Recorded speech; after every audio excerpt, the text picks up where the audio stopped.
Fala pessoal, Gabriel Martins aqui para mais um podcast Cara dos Esportes, pós-rodada, pós-domingo da semana 10 da NFL. Vamos falar de todos os jogos desse dia, que era uma rodada que no papel parecia que não ia ser boa, mas acabou sendo muito boa, né? Tiveram vários jogos decididos no fim, viradas, futebol americano de um nível muito bom, que não tem sido sempre o caso nessa temporada 2023.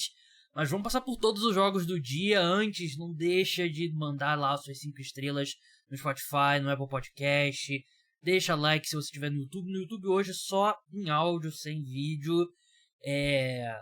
Deixa comentário, indica pros amigos que gostam de NFL também. De NBA também, que também tem episódio de NBA aqui no feed do podcast Cara dos Esportes. Então, vamos lá. Vamos começar essa parte 1 aqui falando do primeiro jogo do dia, né? Vamos em ordem cronológica. Na parte 2 falarei sobre o Sunday Night Football, ordem do draft, classificação da temporada, principais notícias e já vou olhar para a semana 11, então não deixe de escutar a parte 2 também. E ordem do draft é algo bem importante, se tratando de New England Patriots, que foi derrotado por 6-10, quer dizer, 10-6 pelo Indianapolis Colts, em Frankfurt, segundo jogo da NFL na Alemanha. Aliás, um pequeno parênteses, esse jogo foi às 11h30 horário de Brasília. Se a NFL fosse jogar no Brasil, claro, não seria esse horário, né? Seria provavelmente de tarde. Mas tem um problema seríssimo que é o calor. Então, até alguém me mandou um reply sugerindo isso, que teria que ser mais ou menos no modelo do jogo do México, que é um Monday Night Football, né? Que pode ser à noite. Ainda assim, se for, por exemplo, gravando aqui na madrugada de domingo para segunda, aqui no Rio de Janeiro tá calor pra cacete ainda, então a temperatura seria um fator importante.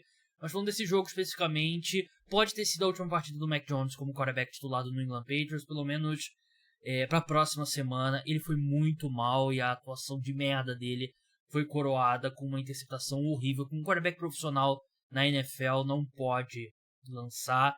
Tudo bem, ele foi sacado 5 vezes? Foi impressionado pela linha defensiva dos Colts, que não é das melhores, inclusive, né? Mas ainda assim, a equipe teve uma atuação muito boa.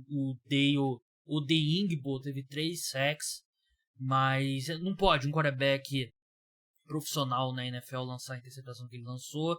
E ali já na última campanha, com um pouco menos de 2 minutos pro fim, sem timeouts, o Bailey Zappi entrou, também não fez muito melhor, acabou lançando uma interceptação também. Um jogo horrível.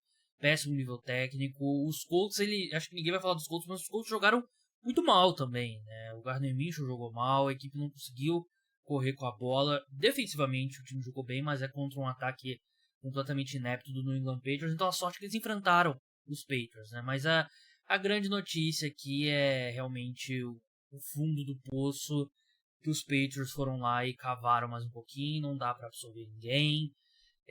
A gente viu o Bill O'Brien discutindo com o Mac Jones na sideline. A gente viu o Bill Belichick, de vez em quando cortava pra ele com cara de puta. Ele sempre tá com cara de puto, é verdade. Ninguém consegue fazer nada nesse corpo de wide receiver. O Mac Jones, ele regrediu enormemente. Ele não é nem sombra do quarterback que ele foi no primeiro ano, que foi uma temporada muito superestimada, é verdade. Mas ainda assim ele regrediu em relação àquele quarterback que ele foi em 2021, que era pelo menos um quarterback que não comprometia, e aqui ele tá comprometendo e muito. É realmente um momento bem deprimente para a torcida dos Patriots, o time que tá na briga ali pelo topo do draft, a gente vai falar na segunda parte. Mas realmente, viu, por exemplo, o Ezekiel Elliott correndo com a bola, ele até teve uma média boa, né, 4,2 jardas por carregada, 54 jardas totais em 13 carregadas, né, mas Ezekiel Elliott correndo com a bola e... É deprimente. Esse time tem muitas lesões também, é verdade. Mas os Patriots estão não tem muito o que salvar nesse time. É começar do zero e tem poucas peças aqui que se você for um time competitivo, você pode aproveitar. E do lado dos Colts, como eu falei, uma atuação bem ruim da equipe. Teve uma estatística engraçada, acho que foi o Alec Pierce, que é o wide receiver que mais correu em campo, né? Eles têm aqueles GPS, né? Então ele é o que mais cobriu distância nessa temporada até agora e vem tendo uma temporada bem fraca, né? O cara tá fazendo um bom cardio, pelo menos aí nos jogos da NFL. A equipe jogou muito mal, esses jogos na Europa são estranhos, né? É verdade. Mais um vitória. Os Colts não vão a lugar nenhum. Mas, enfim, perder para os Patriots também é bem difícil na atualidade. Vamos falar agora de um dos grandes jogos desse domingo. O Houston Texans venceu o Cincinnati Bengals por 30-27. Eu tô aqui com meu amigo João Eduardo Dutra, que ele assistiu ao jogo. A gente estava conversando sobre a partida durante. Ele tem um interesse nesse time do Houston Texans porque ele é um grande torcedor da Universidade de Ohio State, onde o C.J. Stroud jogou futebol americano e estudou Ohio State, formando não apenas atletas, mas cidadãos, o João diria, e logo vai dizer quando eu jogar a palavra para ele, mas em determinado momento ali parecia que a mágica do C.J. Stroud chegaria ao fim. Ele fez uma partida muito boa, mas ele lança uma interceptação com 3 minutos e 41 pro fim. Os Bengals fazem um touchdown, encostam, 3 and out dos Texans. Bengals empata o jogo com 1:33, mas o C.J. Stroud completa ali, comanda uma campanha muito impressionante. Teve um passe longo pro Dalton Schultz, um avanço de 25 jardas. Teve um passe curto pro Noah Brown, que virou um avanço de 22 jardas, com uma grande jogada do Noah Brown. E aí, os Texans chutaram o field goal da vitória de 38 jardas com o Matt Amendola, que chegou nessa semana na equipe, né, substituindo o Caim Fairbairn. Mas mais uma grande atuação do C.J. Stroud. A atuação é essa, João, que, assim, não tem nenhuma dúvida que ele vai ser calouro do ano, mas muita gente, incluindo você, começa a cobrar o nome do C.J. Stroud na corrida pelo MVP.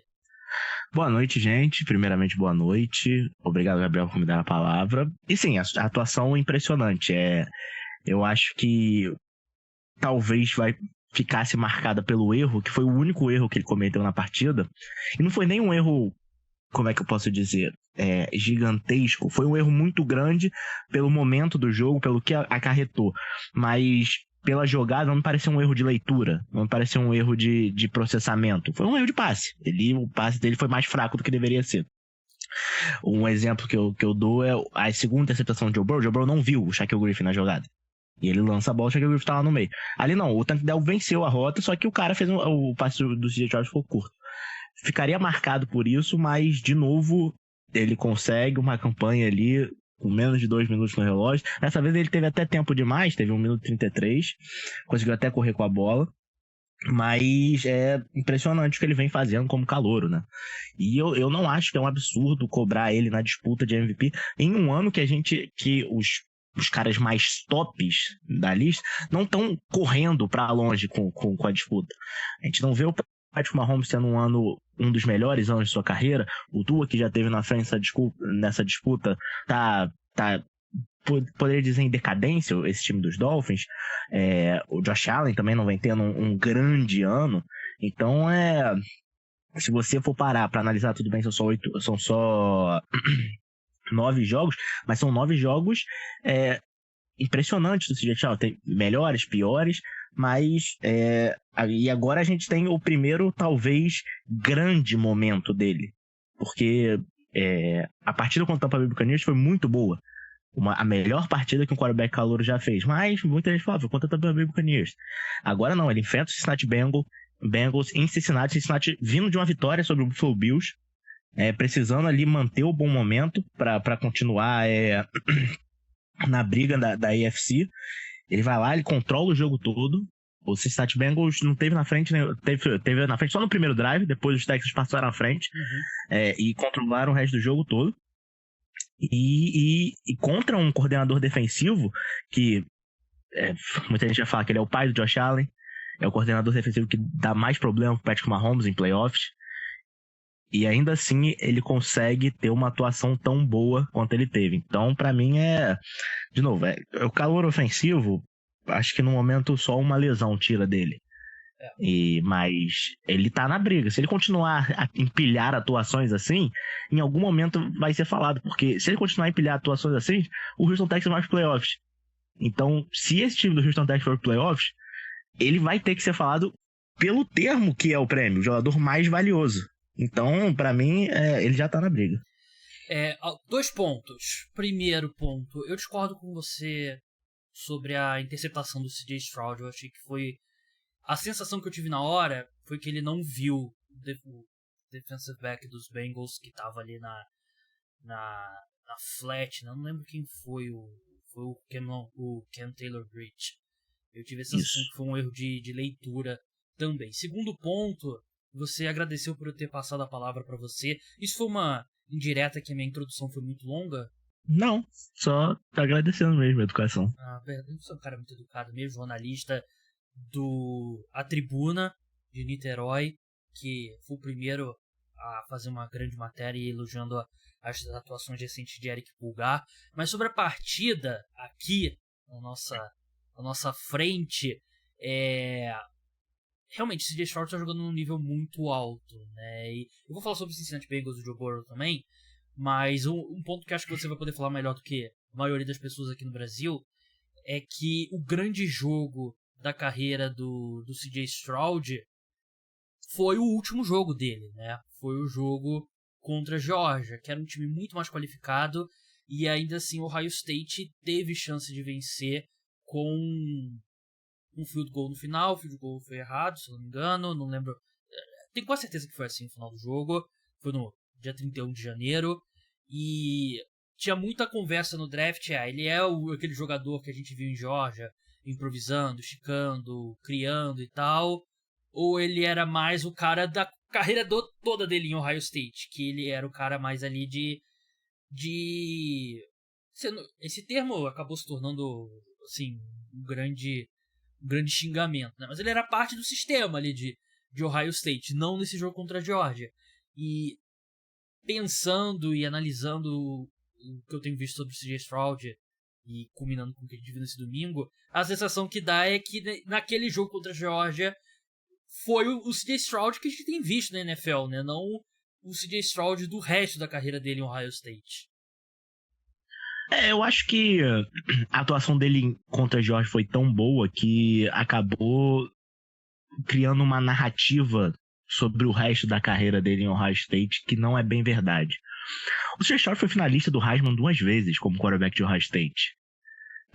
Não venceu nenhuma, mas esteve na briga até os 2 jogos contra Michigan. O troféu quase venceu o Heisman, parabéns. Mas provavelmente se ele vence algum desses 2 jogos contra Michigan, ele venceria o Heisman.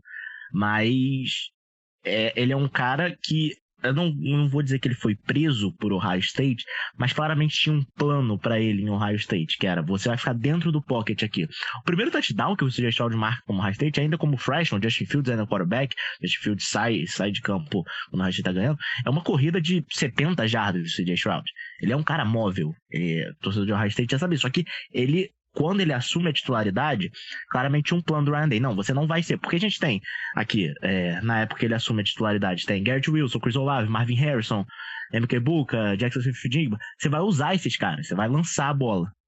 E ele acabou se desenvolvendo assim, sendo um cara dentro do pocket, fazendo leituras, tudo. Na última partida dele contra a Georgia, não ia ser suficiente, porque Georgia era o melhor time do college football. Então eu acredito que naquele jogo foi: então tá, vamos lá, vai lá, garoto, se solta. E ele se soltou, e foi o melhor jogador em campo daquela partida. O Ohio State acabou perdendo, como você falou, errou um field goal na última campanha, mas pra mim não é tão novidade assim que o CJ Stroud esteja jogando bem. Inclusive no processo pré-draft eu falei que ele provavelmente seria o melhor quarterback logo de cara. O futuro, aí a Deus pertence, mas logo de cara, ele era o cara que eu tinha mais confiança que iria jogar bem. E ele tá mostrando isso toda semana. Eu acho que a partida de Georgia foi muito boa e isso acabou ficando marcado, sempre vai ser a comparação. Mas ainda assim, eu acho que em nenhum momento o CJ Stroud não foi um dos 2 melhores quarterbacks desse draft, tirando a partida de Georgia ou com a partida de Georgia. Até as pessoas que gostavam mais do CJ Stroud, né? Eu tenho certeza que ninguém esperava ele fazer o que ele tá fazendo, né? Que realmente, assim, como o João definiu muito bem, né? A defesa dos Bengals com o Lua Narumo pode não ser nada de outro mundo em termos de talento, mas sempre coloca um plano de jogo que dá problema pros principais quarterbacks da NFL, né? E o CJ Stroud, ele... E que é impressionante também, ele cometeu erro na interceptação num momento horrível e voltar ainda e comandar a última campanha. Eu gosto muito de bater nessa tecla. O cara, quando ele tem essa questão, esse poder de superar erros e conseguir levar o time à vitória, mesmo num dia que não foi muito inspirado, eu acho que isso é uma característica subestimada em quarterbacks.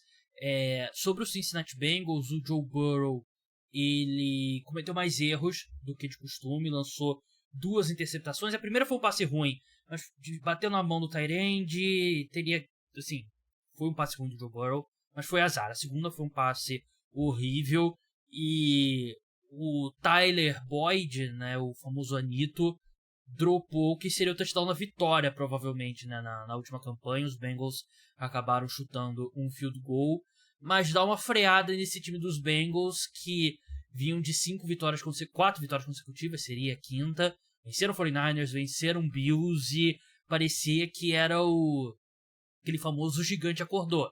E agora dá uma esfriada nessa reviravolta, em conversa de Joe Burrow MVP e tudo mais, né?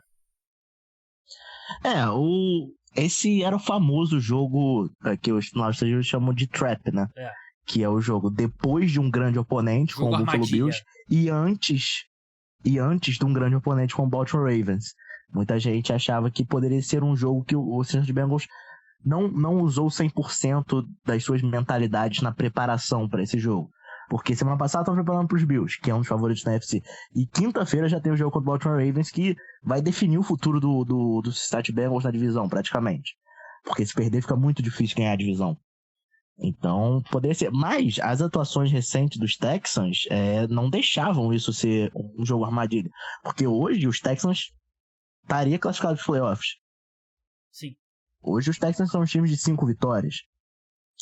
Então, mas, sim, o Cincinnati Bengals tem trabalho a fazer. A boa notícia para eles é que o Baltimore Ravens não perdeu. Então, a divisão ainda está completamente aberta. Você tem Cleveland Browns e Pittsburgh Steelers na frente dos Bengals. Não acho que vai se manter isso até o final do ano.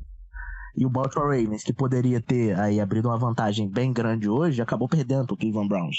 Então, eu acho que a boa notícia é essa. E sobre o lance Tyler Boyd, é muito complicado, porque tava muito livre. Ele era um touchdown certo, ia passar à frente. Mas eu tenho pra mim que o CJ Stroud ia liderar a campanha de touchdown depois.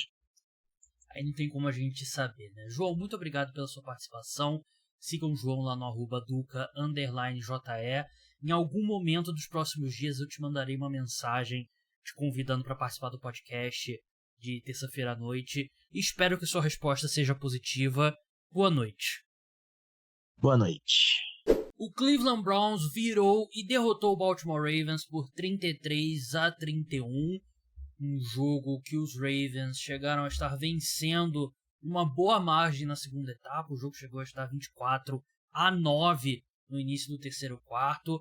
Mas dali em diante o ataque da equipe parou de funcionar. O único touchdown dos Ravens depois disso veio depois de um muff punt, né, que é quando o retornador do punt deixa a bola cair. Os Ravens já recuperaram a bola ali perto da red zone, conseguiram um touchdown com o Gus Edwards. Mas depois disso teve um touchdown do Elijah Moore, teve uma pick six lançada pelo Lamar Jackson e com um cronômetro zerado, Dustin Hopkins acertou um field goal de 40 jardas para dar a vitória ao Cleveland Browns. Um jogo que os Ravens parecia que tinha controle completo, mas cometeu muitos erros no segundo tempo. Méritos para o Deshaun Watson, que fez um primeiro tempo muito ruim, mas se recuperou na segunda etapa, jogou muito melhor. A primeira jogada dele foi uma pick six do Kyle Hamilton, né, o safety dos Ravens, retornou a interceptação para touchdown. Cometeu vários erros em geral no primeiro tempo, mas no segundo voltou bem melhor. Ele chegou a deixar o jogo com uma lesão, depois voltou e tal, mas no segundo tempo ele voltou muito melhor. E a defesa dos Browns jogou muito melhor no segundo tempo, né? São provavelmente as 2 melhores defesas da NFL e foi um jogo que deu 64 pontos, né? O over bateu por uma margem gigante. A questão é que a defesa dos Ravens jogou muito bem no primeiro tempo e jogou mal no segundo tempo. Não sei se jogou mal, né? Ou não jogou tão bem. E a defesa dos Browns jogou muito mal no primeiro tempo e jogou muito melhor no segundo, né? Pressionou muito o Lamar na segunda etapa, conseguiu conter o jogo terrestre dos Ravens, né? Mas acho que a pressão foi realmente a chave. Foram 3 sacks, 23 pressões. Eu achei que Myles Garrett mais uma vez fez um grande jogo. Ele que provavelmente é o Defensive Player of the Year, né? Com exceção alguma mudança muito grande. Mas é isso, os Ravens cometeram muitos erros, né? Foi um jogo, por exemplo, a gente viu o Odell Beckham fazer um touchdown, que é algo que a gente não via há muito tempo, né? De 40 jardas ainda. Mas esses erros no final, teve field goal bloqueado do Cleveland Browns também. Então foi um jogo bem atípico, né? E essa questão da pressão, obviamente, o Ronnie Stanley chegou a sentir uma lesão, deixou o jogo e tal, e é uma baita lesão na left tackle da equipe, né? Acho que contribui muito para essa pressão maior, mas também achei que parte essa ausência, parte a melhora do Cleveland Browns na segunda etapa, e parte importante, claro, essa melhora do Deshaun Watson, que acho que fez os melhores 30 minutos dele com a camisa do Cleveland Browns, o que não é muito difícil, né? Porque a carreira dele tem sido realmente muito difícil em Cleveland. Mas os Browns também conseguiram correr com a bola, principalmente com o Jerome Ford. O Kareem Hunt teve touchdown, mas também não teve uma média tão boa. Mari Cooper fez uma partida muito boa. E uma vitória importantíssima para os Browns, né, que vinham num momento assim, estranho. Assim, eles tinham vencido o Arizona Cardinals, mas perderam para os Seahawks. Suaram sangue para vencer os Colts. E se o ataque continuar nessa toada que teve ali no segundo tempo, realmente esse time pode brigar, uma divisão duríssima, uma conferência duríssima, enquanto os Ravens, né, que era um time mais quente na NFL, né, eles vinham ali de 4 vitórias consecutivas, venceram o próprio Seahawks também, né, Cardinals, atropelaram o Detroit Lions, que acho que foi o jogo que colocou eles de verdade no mapa, mas agora perdem para um jogo que a sensação que dá, né, a gente falou, e o João falando sobre o Bengals já estar olhando para o jogo dos Ravens no Thursday Night Football, a sensação que dá é que os Ravens olharam um pouquinho também para o jogo contra os Bengals no Thursday Night Football e não, nem de longe fizeram a sua melhor atuação, né, nesse domingo, e agora é avaliar a saúde do Ronnie Stanley, né, porque a gente vê esse ataque dos Ravens sentir bastante falta quando ele não está em campo. Eu ia falar em quadra, mas quando ele não está em campo. O San Francisco 49ers atropelou o Jacksonville Jaguars por 34-3 na Flórida, na casa dos Jaguars, um jogo que os 49ers abriram 10-0 no primeiro tempo, foram para o intervalo vencendo por 13-3, que não é nenhuma grande vantagem, mas na segunda etapa dominaram completamente, 21 pontos, os Jaguars não conseguiram pontuar, uma grande atuação da defesa dos 49ers que precisava, ainda que o ataque dos Jaguars não seja grandes coisas, né, e eu venho falando sobre a minha falta de fé com o Jacksonville Jaguars justamente por conta do desempenho ofensivo do time, e nisso os 49ers se aproveitaram, geraram muita pressão em cima do Trevor Lawrence, 5 sacks, a linha ofensiva dos Jaguars é um problema, e a gente viu essa combinação de Nick Bosa e Chase Young começar funcionando muito bem, né, os dois tiveram até um sack ali juntos, né, que o Nick Bosa conseguiu forçar o fumble também para cima do Trevor Lawrence. Eu não vou usar essa oportunidade aqui para dar uma volta olímpica sobre, avisei sobre Jacksonville Jaguars, mas é um time que eu não me convencia, né, e pegou um time mais qualificado, assim, acho que nunca na história da NFL um time teve uma bye week num momento melhor do que o San Francisco 49ers, né, depois da derrota para o Cincinnati Bengals, foi excelente para a equipe fisicamente e mentalmente, né? Principalmente para o Brock Purdy. Eu acho que esse jogo foi gigantesco para o Purdy, porque a defesa dos Jaguars é boa. A defesa dos Jaguars evoluiu muito em relação à última temporada, mesmo com o Travon Walker não evoluindo como a gente esperava. O Josh Allen está jogando muito bem, o Devin Lloyd está jogando muito bem, e a secundária também está superando as expectativas. E a gente viu no primeiro tempo o Brock Purdy, não era tudo ali primeira leitura, passe curto e tal, ele teve que fazer suas progressões, tanto que o touchdown pro Brandon Ayuk foi uma baita sorte dele, né? Vamos ser bem sinceros, passe bem arriscado, mas ele teve que improvisar, esticar a jogada e tal, então a gente viu o Brock Purdy sendo exigido e jogando bem. Claro que ser exigido quando você tá na frente do placar ainda é mais tranquilo, né? Mas eu achei que foi uma boa atuação dele, uma atuação que é importante, né? Porque ele vinha sendo muito questionado pelos jogos recentes.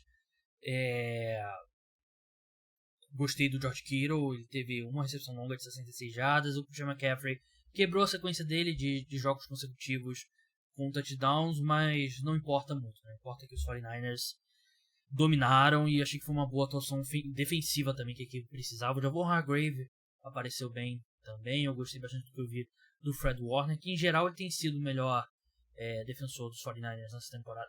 Não, tem Bosa, né? Ele e o Nick Bosa têm sido os melhores defensores da equipe. E do lado dos Jaguars, eu ouvi uma comparação essa semana que nunca tinha me ocorrido, mas eu achei perfeita. Foi o Greg Rosenthal do NFL Network, ele estava participando do podcast da Mina Kimes, né, rainha das analytics, lá na ESPN, e ele fez uma comparação que eu achei perfeita. Ele disse que esse ataque dos Jaguars lembra muito o ataque dos Chiefs com o Alex Smith, que tinha como head coach o Doug Peterson, que era um ataque muito bom, mas era um ataque que era construído ao redor das limitações do Alex Smith.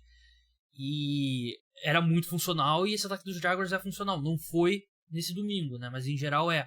Só que acho que é uma boa forma de colocar o dedo ali no que às vezes eu tenho um pouco de dificuldade de explicar por que eu não compro esse time do Jacksonville Jaguars, né? Porque acho que é por conta da minha expectativa sobre o Trevor Lawrence ser muito alta, né? E você não vê jogos consecutivos bons do Calvin Ridley, e às vezes o Christian Kirk aparece, às vezes não, o Evan Ingram sumido, e a linha ofensiva é muito ruim. Então esse time dos Jaguars acho que dificilmente eles não vão vencer a divisão, se bem que o Houston Texans tá dando luz alta, e os Texans venceram o Jacksonville Jaguars nessa temporada.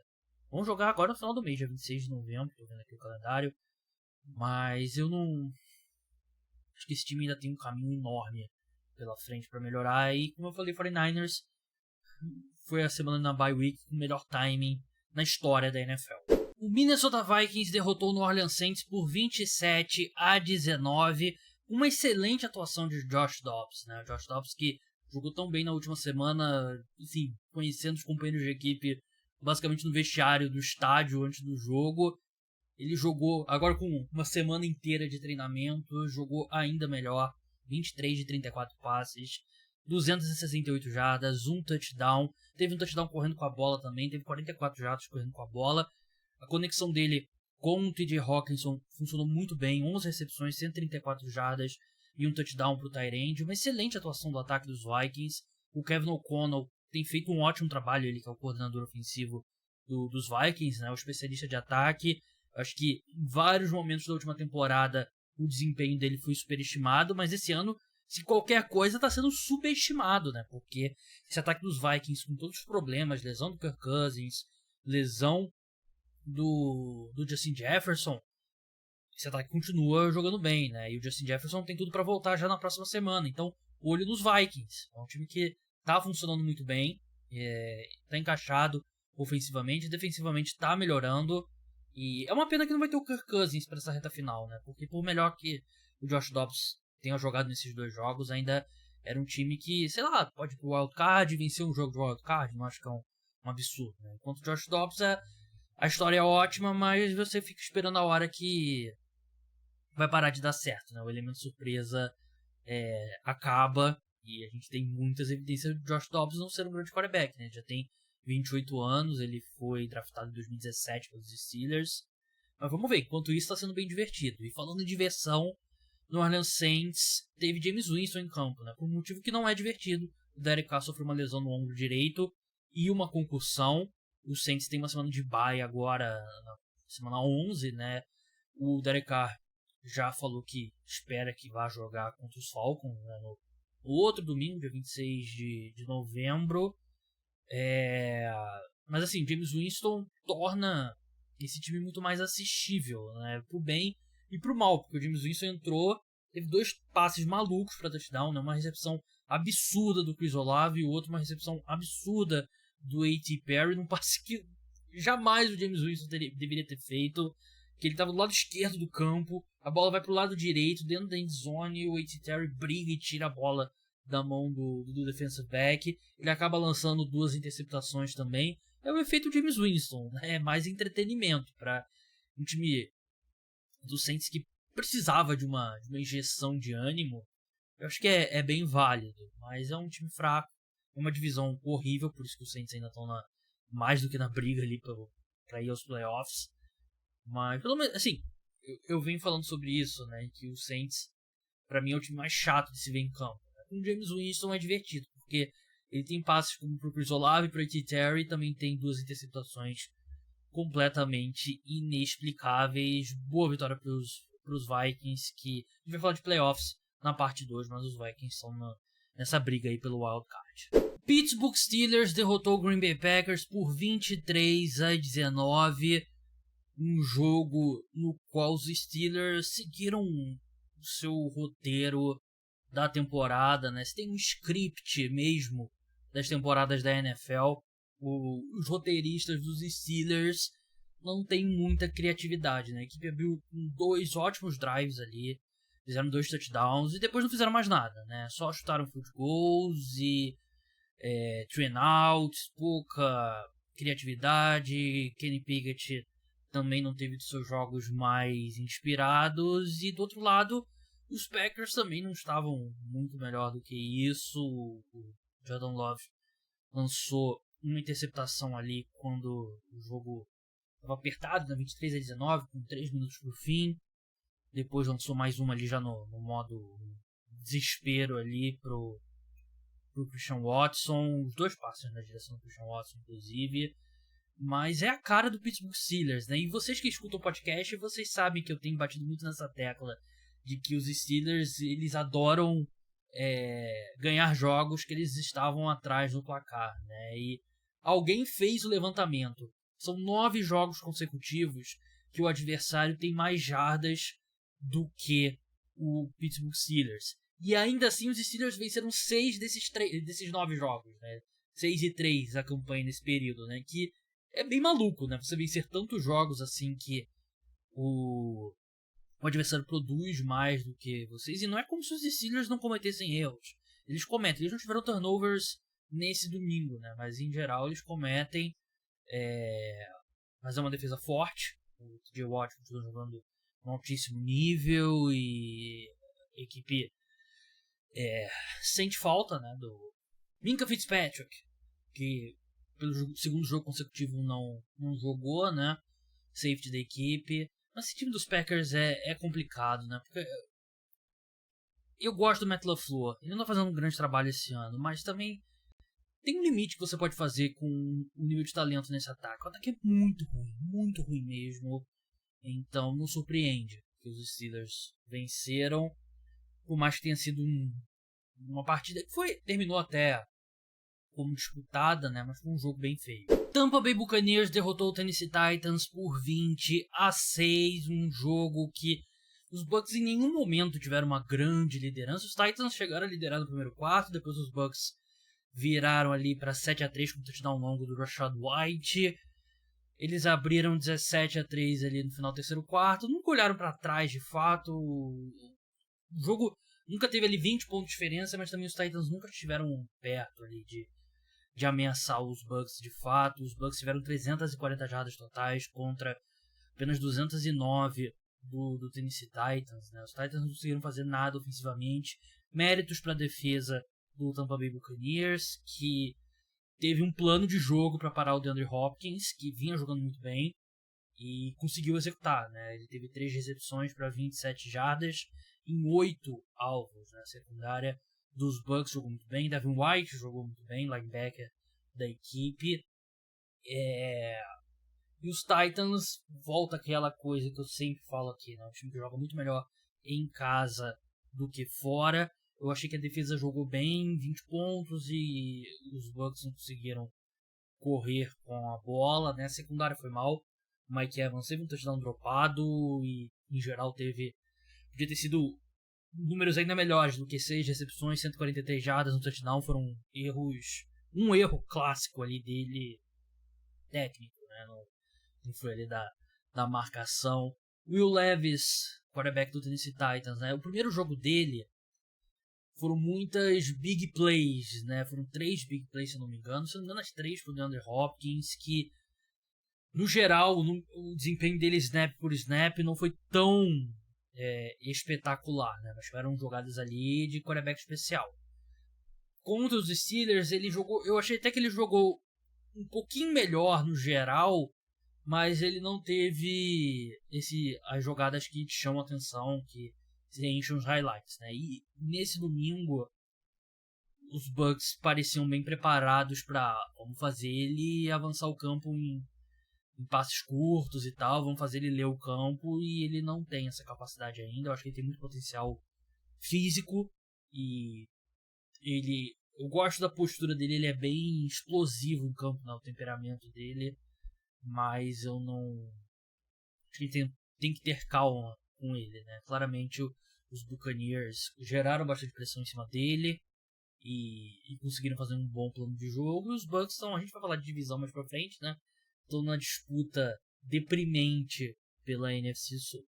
O Arizona Cardinals venceu o Atlanta Falcons por 25-23. Primeiro jogo do segundo horário aqui no podcast. Primeiro jogo do Kyler Murray na temporada. Ele voltou e eu achei que ele parecia bem fisicamente. Ele se moveu bem, esticou jogadas. Não teve nada de outro mundo. Os números dele não foram espetaculares. Ele teve 19 de 32 passes, 249 jardas, nenhum touchdown, uma interceptação. Teve um touchdown correndo com a bola, 6 carregadas para 33 jardas, mas eu achei que ele parecia bem fisicamente.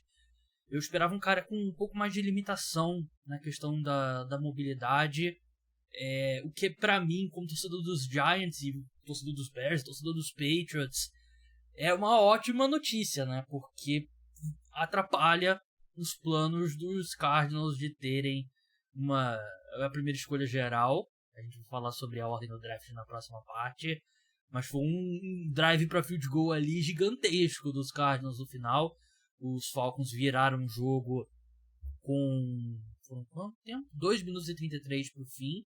Os Cardinals receberam a bola de volta, marcharam o campo e conseguiram chutar um field goal de 23 jardas com o Matt Prater ali no último segundo. Venceram por 25-23. Então um time que lembrou um time de futebol americano profissional, né, com o Kyler Murray, ótimo, né, porque eu ainda acredito no Kyler Murray, eu tô no grupo que ainda acredita, eu acho ele talentoso, ele tem as questões dele, mas eu gosto muito do Kyler Murray, e eu gostei do que eu vi. Eu acho que para primeiro jogo, depois de uma lesão no joelho, como ele sofreu na última temporada, né, de ruptura de ligamento, eu achei que ele tava, assim, porque tem jogadores e jogadores, né, um cara como, sei lá, Tom Brady, um cara que não depende tanto da mobilidade quanto o Kyler Murray, a expectativa é que ele vai voltar melhor, mais rápido, né? O Kyler Murray não. O Kyler Murray é uma parte muito grande do jogo dele, esticar jogadas e tal. Eu achei que ele estava confiante, não estava nem usando proteção no joelho.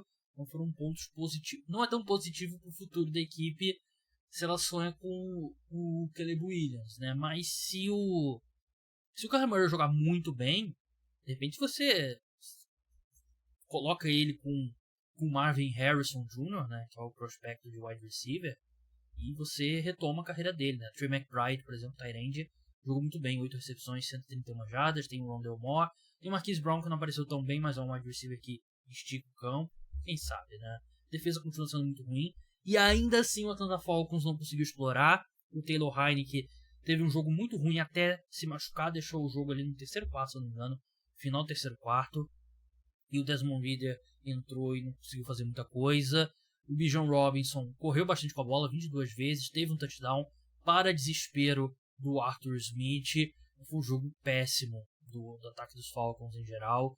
Eles terminaram a partida com 254 jardas contra 352 dos Cardinals, 70 jardas aéreas, que é bizarro, né? Num jogo em pleno 2023.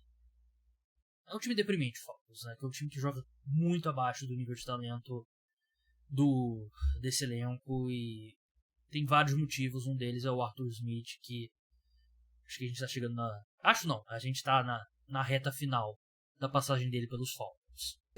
O grande jogo do dia, um dos grandes jogos da temporada, o Detroit Lions venceu os Chargers em Los Angeles por 41-38 com um field goal, um estouro do cronômetro, vários jogos decididos por field goals no final das partidas. Os Chargers conseguiram empatar o jogo com 3 minutos e 34 para o fim, mas os Lions conseguiram uma campanha de 3 minutos e 34 segundos exatamente. E chutaram um field goal de 41 jardas com o Patterson. Venceram o jogo, um grande jogo. Duas equipes ali trocando pontos. A gente não tem sido uma temporada de pontuação baixa, né? Essa semana a gente viu mais jogos de placares altos. Esse foi um grande exemplo disso. Um jogo que o Justin Herbert lançou uma interceptação, mas também os Lions não conseguiram capitalizar numa quarta descida para 1 jarda ali na linha de gol. Então, em termos de turnovers, né, fica elas por elas. Os Lions conseguiram mover bem a bola pelo chão. Foram 200 jardas, exatamente 200 jardas correndo com a bola, média de 6,5. Dave Montgomery teve um touchdown longo de 75 jardas. O Jahmyr Gibbs teve 2 touchdowns. Um jogo bem limpo do Jared Goff nesse ponto, apesar ele basicamente jogou a bola fora numa quarta descida, que foi um baita de um erro, que conta quase como um turnover, mas ele teve 23 de 33 passes, 333 jardas, 2 touchdowns.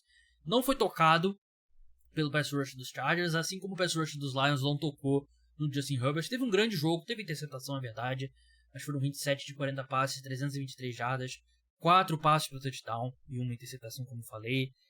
E até em termos de wide receiver, aparecendo, né, foram jogos parecidos do Amon-Ra St. Brown e do Keenan Allen, né? O Amon-Ra St. Brown teve 8 recepções para 156 jardas e um touchdown. O Keenan Allen teve 11 recepções, 175 jardas e 2 touchdowns. Temporada brilhante do Keenan Allen até agora. Ele provavelmente vai ser primeiro ou segundo time ao Pro, porque ele tá jogando um absurdo. Um jogo muito equilibrado. 2 times ali que jogaram muito bem, mas o torcedor dos Chargers está cansado, né, de jogo equilibrado que eles perdem, né? E foi uma das melhores atuações da equipe na temporada, mas eles acabaram sendo derrotados e a defesa é trágica. A defesa mais cara da NFL cede 41 pontos em casa.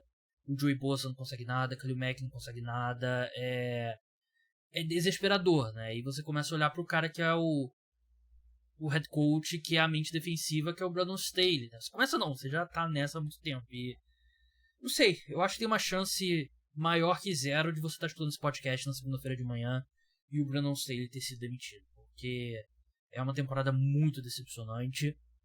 E do lado dos Lions, o rugir do leão foi restaurado, que é uma expressão que o pessoal usa bastante lá só das analytics, principalmente. É um time que empolga, é um time bem treinado, dos dois lados da bola, apesar de não ter sido isso defensivamente, né, nesse domingo. A secundária tem limitações, o Cameron Sutton foi incinerado pelo Keenan Allen e, como eu falei, né, o front seven foi dominado pela linha ofensiva dos Chargers, mas é um time que tem um ataque muito criativo, não tem assim super nomes ali no corpo de recebedores, né? Tem o Amon-Ra St. Brown, que é muito bom, tem o Sam Laporta, que é um Tyrann de Rook muito bom, tem o Jahmyr Gibbs, que é um bom running back recebendo passes, mas não é nada de outro mundo, né? Mas tem uma mente brilhante ofensiva no comando desse ataque, que é o Ben Johnson, e o Dan Campbell, que é um head coach muito agressivo, que eu gosto, aprendi a gostar. Sim, a minha experiência com o Dan Campbell e com o Brandon Staley, as setas apontaram para direções completamente diferentes. Eu comecei não gostando muito da contratação de ambos.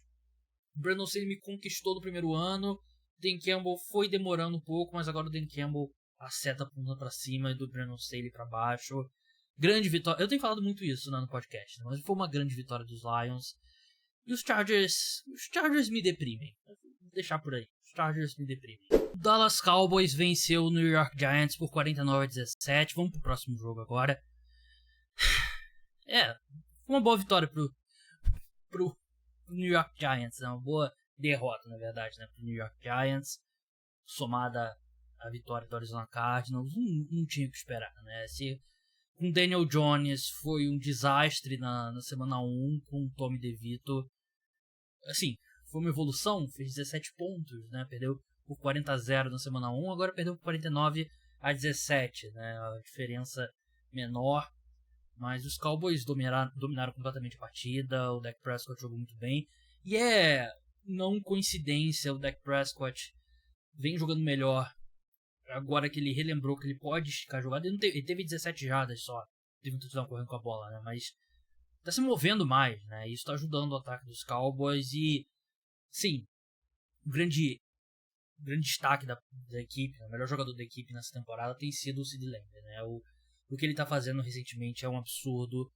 11 recepções para 151 jardas, um touchdown e recepções difíceis e, cara, que jogador, né? Que temporada que faz o CeeDee Lamb, né? Já são 4 jogos seguidos com pelo menos 100 jardas, né? 3 jogos seguidos com pelo menos 150 jardas, né? Teve 191 contra os Eagles na semana passada, fazendo uma grande temporada. E a defesa que não dá pra falar muita coisa, né? Porque enfrentou o Tommy DeVito, né? O Tommy DeVito que a grande notícia essa semana na imprensa dos Estados Unidos é que ele mora com os pais, né? Porque os pais moram perto do CT dos Giants. Não tem o que fazer, Tommy DeVito, né? Mas é bom porque você tanca melhor, né? Difícil com o Tommy DeVito ver alguma vitória nesse calendário dos Giants, que vai ter um jogo gigantesco, sem ser nessa próxima semana ou outra, dia 26 de novembro, contra o New England Patriots, né? Pode chamar de Caleb Williams Ball esse jogo, não tem muito o que falar dessa vitória dos Cowboys, né? Mas que sim, fizeram o que eles tinham que fazer contra um time horrível, né? Destruíram, mas não fez mais que obrigação. O Seattle Seahawks venceu o Washington Commanders por 29-26 em casa, um jogo que teve duas partes bem distintas, né? Foi um jogo que os dois times trocaram field goals ali no primeiro tempo, foi pro intervalo empatado 9-9, mas todo mundo desandou a pontuar na segunda etapa, né? As últimas 5 campanhas foram field goal do Seahawks 19-12, touchdown do Commanders 19-19, touchdown do Seahawks 26-19, touchdown do Commanders 26-26 e field goal do Seahawks, Jason Myers 43 jardas, última jogada da partida, 29-26, mais um jogo decidido por um field goal no final. Os dois ataques jogaram muito bem. O Sam Howell fez uma grande partida. O Eric Bieniemy vem fazendo um trabalho muito bom com o Sam Howell. E o Sam Howell vem, assim, eu confio nele a longo prazo? Não, mas eu acho que ele tem excedido as expectativas. Claro que os números foram um pouco inflacionados ali por uma recepção longa do Brian Robinson de 51 jardas, mas eu achei que ele fez uma partida muito boa. O jogo teve 1, 2, 3, 4, 5, 6, 7, 8, 9, 10, 11 jogadores diferentes recebendo alvos e acho que o Commanders está fazendo o máximo que pode com o Sam Howell, quase venceu o jogo. Teve um fumble, né, do Sam Howell, que acho que num jogo tão apertado acaba fazendo a diferença. Do lado do Seahawks, o Dino Smith jogou muito bem, ele que estava precisando. Ele não tem feito uma boa temporada, mas a conexão dele com o DK Metcalf foi muito boa. Que conseguiu correr com a bola. Defensivamente foi muito queimada no último touchdown do Commanders, né, que o Jamal Adams, ele basicamente tá no lugar errado, na hora errada. Acho que quem coloca o Jamal Adams no fundo do campo, nessa altura da carreira dele, o erro é de quem coloca, não do Jamal Adams. Mas enfim, Seahawks vencem. Foi muito importante pro Dino Smith, né? Vou reforçar esse ponto, porque ele vinha num momento bem complicado, cometendo muito mais erros do que na última temporada. E agora ele se recupera com uma atuação... Sim, viram um jogo contra os Browns 2 semanas atrás. Um jogo péssimo contra os Ravens. E agora ele volta a jogar bem. Realmente... Tipo, o Seahawks ter qualquer chance na temporada, o Dino Smith precisa ser o bom Dino Smith, né? E ele não vinha sendo o bom Dino Smith nessa temporada até agora. O Las Vegas Raiders derrotou o New York Jets por 16-12. Um jogo que foi tão ruim quanto a gente esperava. Até teve alguma emoção ali no final, né? Pra quem não viu a partida, os dois times trocaram field goals até que os Raiders conseguiram touchdown. Uma recepção muito bonita do Michael Mayer, tight end da equipe. Os Jets receberam a bola de volta depois de um fumble dos Raiders ali com 11 minutos pro fim. 11 minutos pro fim. Começou a campanha dos Raiders, 6 minutos. O Josh Jacobs sofre o fumble, recuperado pelo New York Jets, mas aí o Zach Wilson, quando a equipe já estava ali na red zone, 1 minuto e 22 pro fim, o Zach Wilson é interceptado, os Raiders têm um 3 and out, os Jets recebem a bola de volta, o Zach Wilson tenta o Hail Mary, não consegue. Até estava conversando com o João logo depois que o jogo acabou, O Zach Wilson é um bom quarterback pra Hail Mary, né? Ele pode ser... A carreira dele ser Hail Mary, especialista de Hail Mary, né? Porque ele é móvel, ele consegue esticar a jogada, e ele tem um braço muito forte, e ele tem uma mecânica curta também, então ele não precisa de muito tempo para se livrar da bola com força e botar lá na endzone. Ele conseguiu botar lá na endzone 2 vezes. A primeira foi até com muita força, né? Ele colocou o comentarista da TV dos Estados Unidos, ele ressaltou isso, que o Zach Wilson tinha que ter colocado mais arco na bola, né? Como ele tem muita força no braço, ele tentou meio que um laser ali. Na segunda até teve alguma chance, mas acabou. Hail Mary é muito difícil, né? Vitória dos Raiders, que chegam a 5 na temporada, 5-5, é completamente inexplicável. É um time muito fraco, venho falando sobre isso aqui no podcast, né? A qualidade das vitórias dos Raiders, eles derrotaram o Denver Broncos, Green Bay Packers, New England Patriots, New York Giants e New York Jets. Os 4 piores times da NFL, provavelmente, ali. Não, aí eu tô sendo injusto, né? Os Patriots e Giants estão entre os 3, 4 piores, mas também tem Cardinals, Panthers e tal, que eles não enfrentaram. Vai dar uma apertada o calendário deles. Tem Miami Dolphins, Kansas City Chiefs, Vikings, Chargers, Chiefs, Colts e Broncos. Então, acho que essa sorte aí dos Raiders vai acabar. Um jogo que a equipe conseguiu correr bem com a bola, acabou sofrendo fumble ali no final. Foram 2 fumbles, inclusive. Um deles os Raiders recuperaram, o outro não. O Davante Adams apareceu bem no começo do jogo, depois sumiu da partida. E o Aidan O'Connell é extremamente limitado. Ele tá jogando porque se o Jimmy Garoppolo jogar e se machucar, o salário dele se torna garantido, né? Então os Raiders não querem correr esse risco. Por isso que a gente tá vendo o Aidan O'Connell em campo. Do lado dos Jets, Zach Wilson tem a menor condição, gente. Pelo amor de Deus. E eu não entendo por que o Robert Saleh tá tão determinado a morrer abraçado com o Zach Wilson. Tem que ter outra alternativa, né? Tem opção no mercado. Eles tinham que ter ido atrás do Carson Wentz antes dos Rams. Vários times deveriam, inclusive, né? Mas não que o Carson Wentz resolva todos os problemas, né? Mas, enfim. Tem uma recepção longa do Breece Hall. Acho que é a única coisa boa que esse ataque realmente fez. O Garrett Wilson jogou bem, né? Ele teve uma recepção longa, ele se machucou, depois voltou. E até ele tava com a mão machucada. E aí os Jets chamam um passe pra ele tentar, né? Numa trick play, que é meio inexplicável. E é uma pena, essa defesa dos Jets é muito boa em todos os níveis e não vai... Por mais um ano vai ser desperdiçada. Não tem muito mais o que falar desse jogo. Vitória dos Raiders. Vamos falar da classificação. Vamos passar aqui divisão por divisão. Lembrando que ainda tem o Monday Night Football, Buffalo Bills e Denver Broncos. Começando pela AFC Leste. Dolphins, 6 vitórias, 3 derrotas.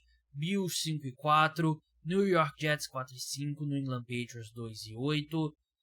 AFC Norte, Baltimore Ravens, 7 vitórias, 3 derrotas. Steelers, 6-3.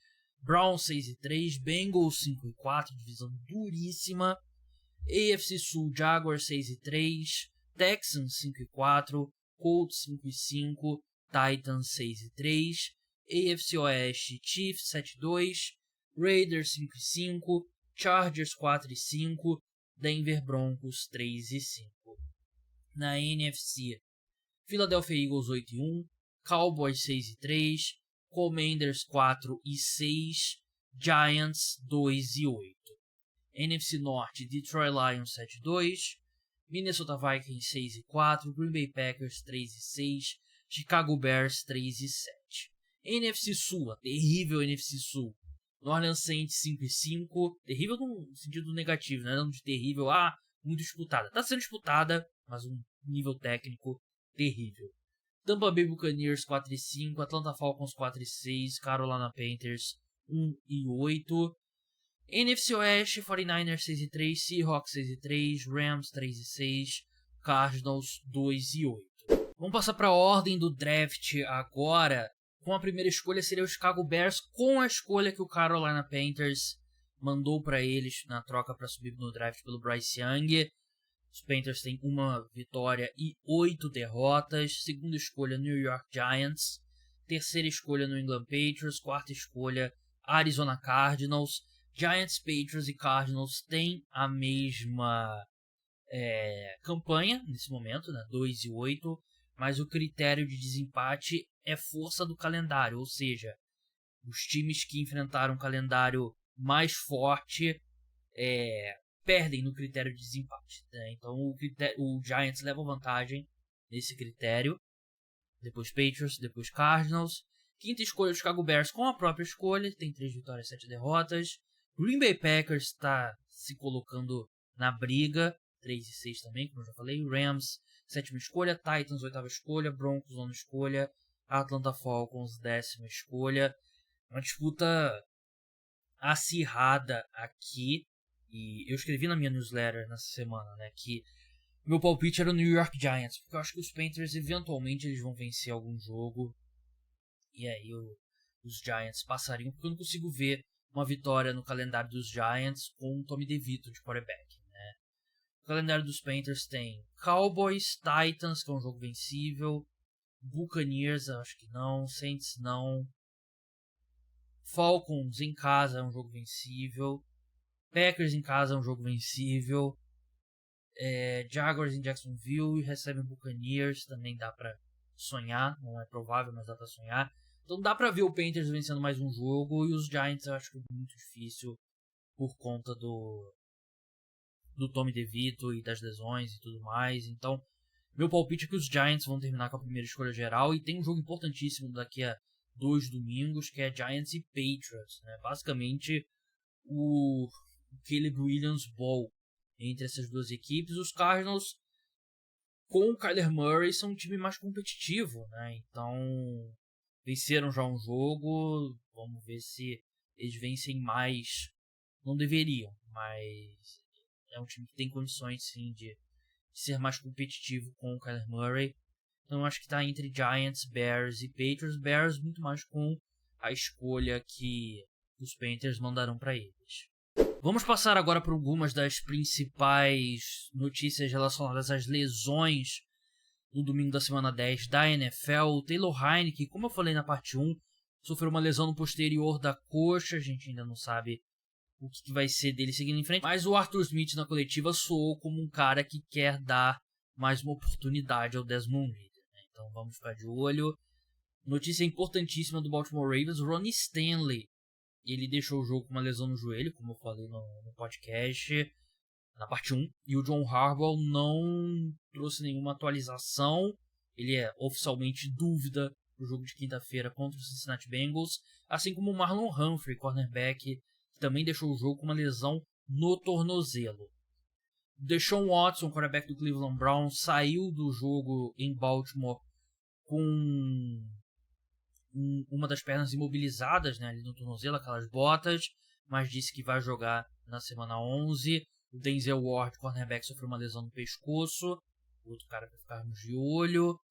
Vamos ver se tem algum outro jogador importante. Derek Carr, ele sofreu uma lesão no ombro direito e foi avaliado por uma concussão.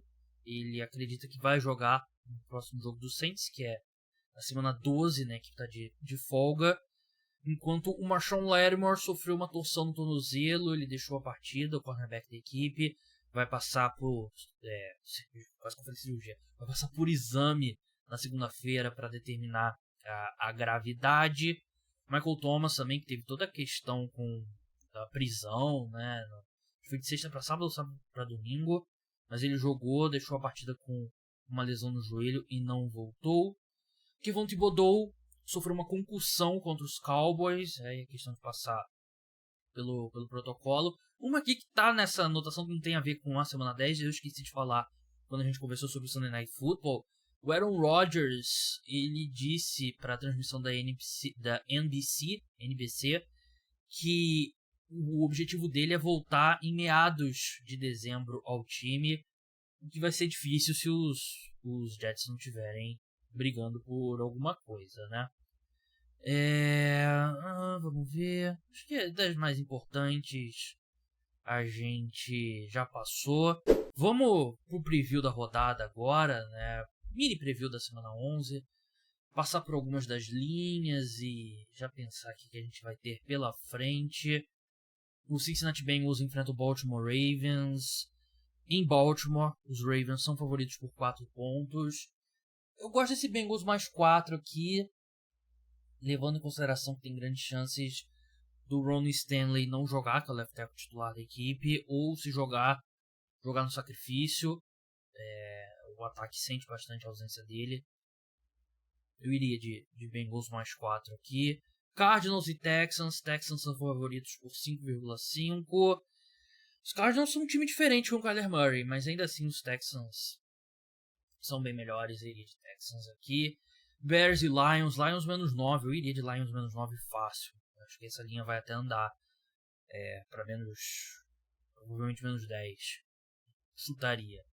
Cowboys e Panthers. Cowboys favoritos por 10,5 pontos. Pegue esse 10,5 enquanto há tempo. Eu sei que o jogo é na casa dos Panthers, mas o time dos Cowboys é muito melhor. Chargers e Packers. O jogo em Green Bay, mas os Chargers são favoritos por 3 pontos. O Packers é um ataque completamente disfuncional nesse momento, então não surpreende. Raiders e Dolphins ainda não tem linha. Giants e Commanders. Commanders favoritos por 10 pontos. Meu Deus do céu.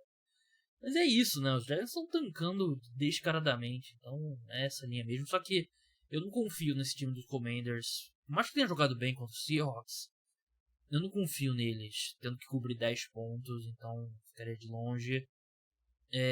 Steelers e Browns. Browns favoritos por 4 pontos.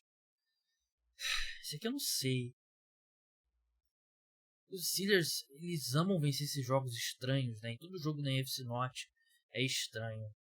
Eu iria de Browns aqui. Menos 4, 1,50 vitória. Titans e Jaguars. Jaguars menos 6,5. Eu não... Acho que você pode colocar a atuação contra os 49ers como um jogo atípico. O time dos Titans é muito fraco. Eu iria de Jaguars menos 6,5 aqui. 49ers e Buccaneers. 49ers por 10,5. Aqui é uma aposta de que os 49ers se encontraram, né, no jogo contra o Jacksonville Jaguars. Acho que é uma boa aposta. 49ers menos 10,5.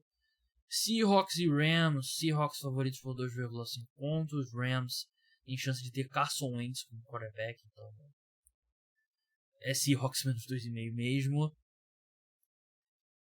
Sunday Night Football, Minnesota Vikings contra Denver Broncos. Broncos favoritos por 2 pontos. Eu iria de Vikings aqui, tranquilamente. Iria de Vikings. E para encerrar o grande jogo, talvez, da temporada, Philadelphia Eagles contra Kansas City Chiefs no Monday Night Football. Chiefs são favoritos por 2,5 pontos. Basicamente aí, 2 times equilibrados. Eu iria de Chiefs, mas deve ser um grande jogo. Provavelmente não vou apostar e só desfrutar essa partida. Então é isso, pessoal. Parte 2 do podcast Cara do Esporte chegando ao fim. Muito obrigado a todos que escutaram. Não deixem de escutar os podcasts sobre NBA. Quarta-feira tem episódio sobre NFL novo aqui no feed também. Preview da rodada na quinta, exclusivo para apoiadores. Então, até a próxima. Tchau!